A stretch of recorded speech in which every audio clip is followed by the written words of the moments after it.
नमस्कार दोस्तों, सनातन लॉजिक 9196 में आपका स्वागत है।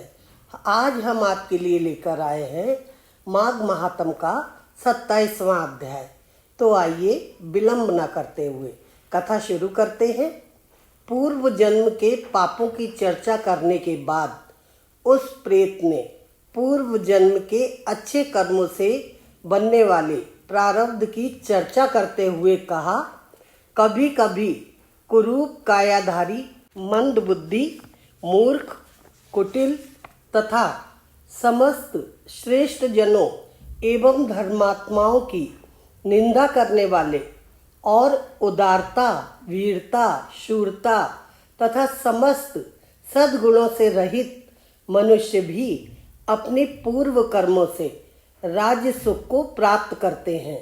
वास्तव में उनकी इस आश्चर्यजनक सुखद उपलब्धि का एकमात्र कारण उनका प्रारब्ध ही होता है, जो उनके पूर्व जन्मों के सत्कर्मों से निर्मित होता है।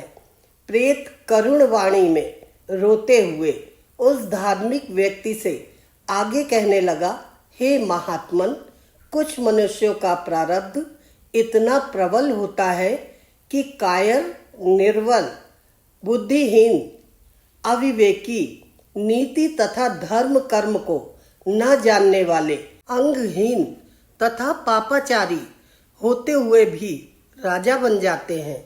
उन मूर्खों और पापियों के इस प्रकार के चमत्कारी सुखद जीवन का एकमात्र कारण उनका पूर्व जन्मों के सत्कर्मों से निमित्त प्रारब्ध ही होता है। यही कारण है अपने वर्तमान जीवन में कुछ मनुष्य धर्म विरुद्ध जीवन जीते हुए भी समस्त सुखों एवं ऐश्वर्यों भोगों को प्राप्त करते हैं, लेकिन ऐसे तभी होता है जबकि उनके पूर्वतः जन्म के कृत्य पूर्ण धार्मिक रहे हों। पूर्व जन्मों में उन्होंने गौ, भूमि, अन्न, वस्त्र, स्वर्ण इत्यादि का दान किया हुआ होता है। इस पुण्य कार्यों की शक्ति से ही उनका प्रारब्ध उनके वर्तमान को हर प्रकार से सुखी बनाता है। ईश्वर तथा धर्म का ऐसा ही विधान है। इसमें रंच मात्र भी संशय या तर्क करना कोई महत्व नहीं रखता।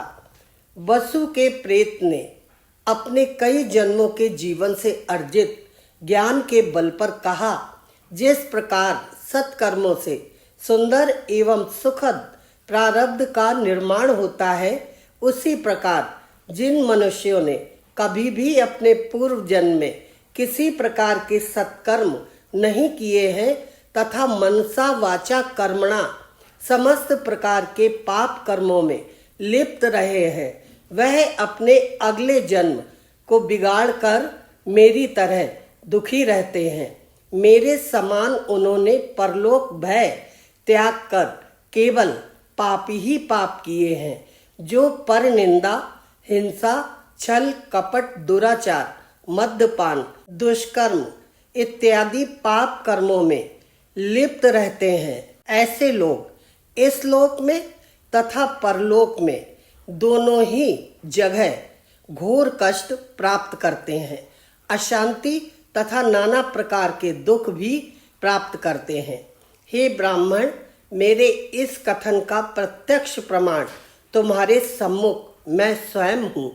वर्तमान में यह जो प्रेत योनि मुझे प्राप्त हुई है तथा मैं जो असहाय होकर दीनहीन दशा में भूख, प्यास, सर्दी, गर्मी के कष्टों को भोग रहा हूँ, ये सब मेरे पूर्व जन्म में किए गए अपकर्मों और पापों का ही परिणाम है।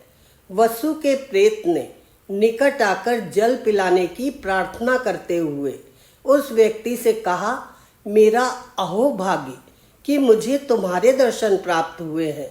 तुम विष्णु भक्त हो, माता पिता तथा गुरुजनों की सेवा करने वाले हो, धर्मात्मा एवं सदाचारी हो, सदैव ही देवाधिदेव विष्णु की भक्ति में लीन रहते हो।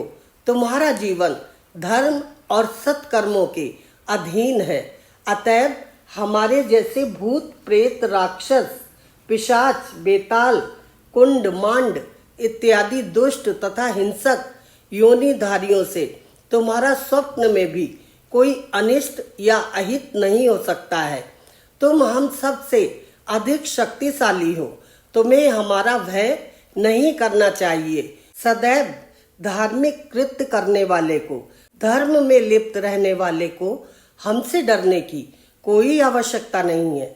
भगवान के भक्तों की पवित्र ग्रह नक्षत्र दिक्पाल देवता इत्यादि सदैव ही रक्षा करते हैं और स्वयं भगवान भी अपने भक्त का ध्यान रखते हैं। भगवत भक्त का यक्ष किन्नर असुर गंधर्व या दुष्ट ग्रह भी अहित नहीं कर पाते हैं। हे धर्मात्मा ब्राह्मण, भगवान की भक्ति के कारण तुम्हें तो सहज अभय प्राप्त है। अतः तुम मुझको मेरे पास में आकर अपने हाथों से संगम का पवित्र जल पिला दो। दोस्तों, माघ महात्म का 27वां अध्याय यहीं पर समाप्त हो गया है। कल हम आपके लिए माघ महात्म का 28वां अध्याय लेकर उपस्थित होंगे। चैनल पर अगर आप पहली बार आए हैं तो सब्सक्राइब कर लीजिए और बेल आइकन को दबाना ना भूलें। राधे राधे।